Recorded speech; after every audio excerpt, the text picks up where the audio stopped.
many of you likes it when you're wrong? No?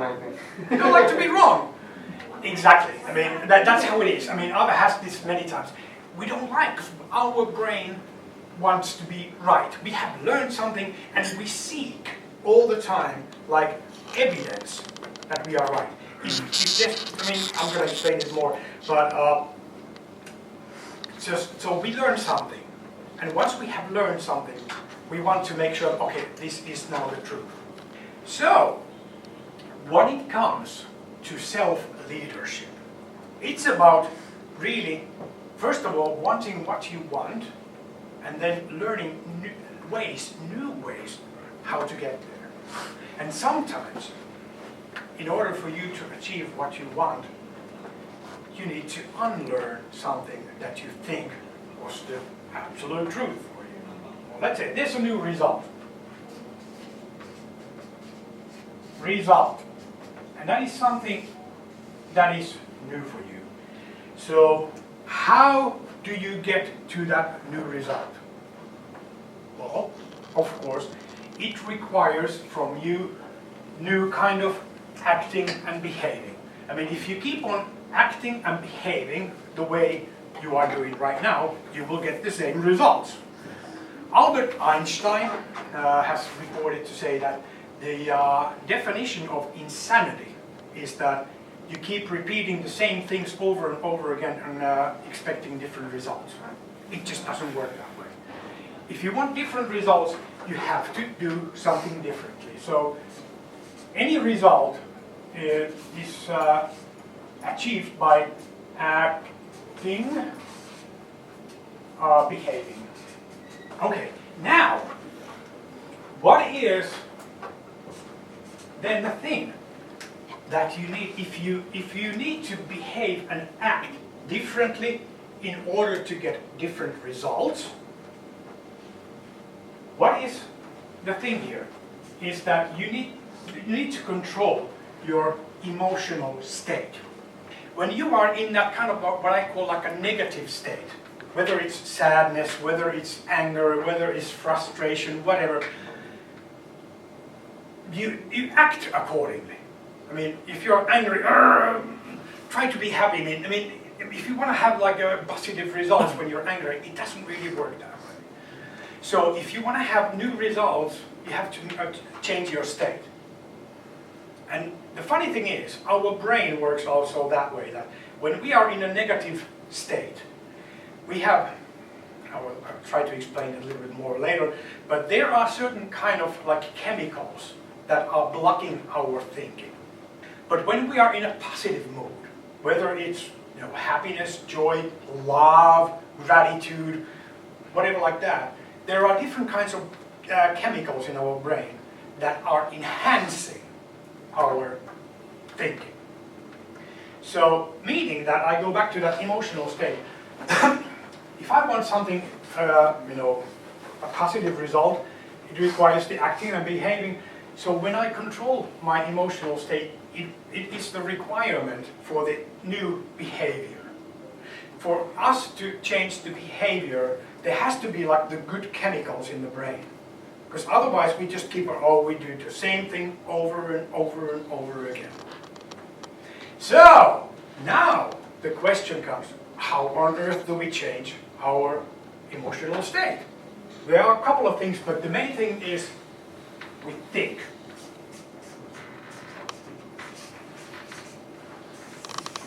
And what is thinking? Our thinking constructs of mainly two things. Our internal images, like we see pictures, and we have like internal dialogues, or we hear internal voices. So mainly our thinking is constructed from images, mental images, and mental sounds, internal dialogue. So, if we change the way we think, it changes our state, how we feel, and therefore that enables us to act and behave differently and achieve good results. Then there's one more thing, by the way. Physiology. Physiology. Let's have a little experiment if you don't mind. So go really like this. Hunch. Go like this. Everybody. So, sit like this. And now think, oh, this is stupid. That is really, why do I have to be here? Don't you realize it's easy to get into a negative state? Now keep the same position. Then I think, oh, I'm so happy. I'm having the best time of my life. Try to think in a different way and keep the same body position. Can you make it? It's more difficult, right? Now, straight back, shoulders back, look upwards, and now think, this is stupid. I hate being here. Try to get into a negative state. Come on. This is stupid. I hate my life. Whatever. See how it well, or then change. Oh, I'm loving it. This is so great. I love being here, and so on. Don't you realize that it is so much easier? So that means that because our neurology works between the brain and the body, and our body also sends messages to our brain. When you are like this, you are in a kind of negative mood. But when you are like this, you're in a positive mood. So your body sends those messages and changes, alters those chemicals in your brain. So whenever you want to change your emotional state, it's beneficial to do these two things. Change your physiology, and that enables you to think differently, seeing different images and saying different things. But let's imagine that I am in the Olympics final, high jump. And now we are talking about the medals. Medals, gold, silver, bronze medal. And the bar is being raised to my new record height. Let's say it's 240. And I think, oh, 240. I have managed to jump to 39. And that's where I've got. But now it's 240. Now, I have basically two choices. I can see myself, because what's up the athletes, they see when you look at them, they imagine them going above the bar. But if I somehow have a belief, for example, like, oh, I don't know, 240, and then I see images, my butt drops to bar, and I do, oh man, and I also tell myself this is difficult. So I have like visual image, I tell myself this is difficult. What do you think? What are the chances that I will go above the 240? Yeah, you're shaking your head. Not very high. I would say no way. No way at all. But instead, if I see myself going above the bar, and I tell myself, I've never done, this is today. Today I'm going to do it. Oh, I'm going to see myself do it. Oh, I'm going to do it. The chances are a lot better. I mean, whether I do it or not, I don't know. But at least I have a chance.